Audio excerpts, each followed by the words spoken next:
NEET की physics ने परेशान कर दिया है। केम और बायो तो अच्छे से कर रहे हैं, कर लूंगा मैं, लेकिन फिजिक्स कैसे करें? फिजिक्स तो हो ही नहीं रही, पूरी फिजिक्स कर ली तो भी क्वेश्चन सॉल्व नहीं होते। ऐसे बहुत सारे क्वेश्चन बच्चों के मन में होते हैं, बार बार सामने आते हैं ऐसे क्वेश्चन। तो मैं नीट के बच्चों को फिजिक्स पढ़ने का एक मेथड बताता हूँ और ये 100% काम करेगा, क्योंकि जिन बच्चों ने ये मेथड फॉलो किया उनका फिजिक्स में पहले वो डरते थे और बाद में बहुत अच्छा स्कोर आया। तो मेथड क्या है कि मैं बच्चों को बोलता हूँ कि जो नीट के बच्चे होते हैं उनको मैं बोलता हूँ कि देखो, तुम्हें फिजिक्स पढ़नी उस लेवल पे नहीं है कि तुम एकदम फिजिक्स में क्या हो जाओ, एक्सपर्टाइज हो जाओ। तुमको इतनी फिजिक्स पढ़नी है कि नीट में जो क्वेश्चन आए वो तुम्हारे क्वेश्चन सॉल्व हो जाने चाहिए। दोनों में अंतर समझा? तुम्हें फिजिक्स में मास्टर नहीं होना है, एक्सपर्टाइज नहीं होना है, तुम्हें इतनी फिजिक्स आनी चाहिए कि जो तुम्हारे नीट में क्वेश्चन आए वो सॉल्व हो जाए।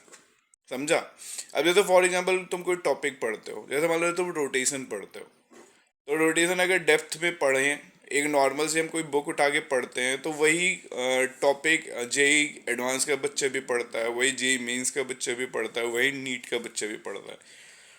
तो सेम एक्सटेंट और सेम डेप्थ तक पढ़ने की ज़रूरत नहीं है। हमें कैसे पढ़ना है? हम क्या करेंगे, जो भी टॉपिक है, मान लो तुमने कोई एक्स वाई जेड कोई एक टॉपिक तुमने उठाया, तुम्हें क्या करना है, उसके पी वाई क्यू देखने हैं। ठीक है?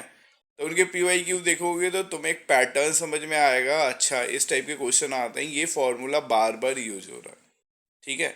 तो तुमने एक क्वेश्चन देखा, उस क्वेश्चन को अटेम्प्ट किया, तुमसे नहीं बना, तुमने प्रॉपरली इसको क्या किया, उसका सोल्यूशन देखा, उसका सोल्यूशन देख के तुमने उस फॉर्मूले को नोट कर लिया कि अगर इस टाइप का क्वेश्चन आएगा इस पैटर्न का तो ऐसे सॉल्व करना है। क्योंकि नीट में पैटर्न वाली क्वेश्चन आते हैं, उसमें तुम्हें बहुत ज़्यादा डीप थिंकिंग फिजिक्स में नहीं करनी पड़ेगी। समझ में आया? तो करना क्या है, आप बेसिक थोड़ा सा नॉलेज ले लो, ये नहीं कि पूरा डेप्थ में पढ़े जा रहे हो, थोड़ा सा नॉलेज लेके पी वाई क्यू अटेम्प्ट करना चालू करो और पी वाई क्यू के थ्रू सीखो। तो मान लो तुमने 10 क्वेश्चन किए, तुमने 10 में एक भी नहीं बने, लेकिन तुम्हें 10 क्वेश्चन में क्या फॉर्मूले यूज हो रहे हैं, क्या पैटर्न है, किस टाइप के क्वेश्चन उस पर्टिकुलर टॉपिक में आते हैं, वो तुम्हारे रेडी हो जाएंगे। तो ऐसे करने में तुम्हारे क्वेश्चन बनने लगेंगे और तुमको समझ में आएगा कि नीट की फिजिक्स में तुम्हें क्या पढ़ना है, और तुम्हारा स्कोर बढ़ जाएगा। एक बार ये ट्राई करो।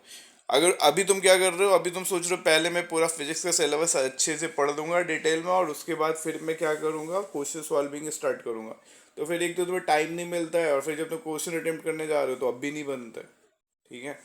तो पंच लाइन क्या है कि आपको वही कॉन्सेप्ट पढ़ने हैं, वही फॉर्मूले पढ़ने हैं जो नीट के पेपर में आते हैं, जिस पैटर्न में क्वेश्चन पूछे जाते हैं।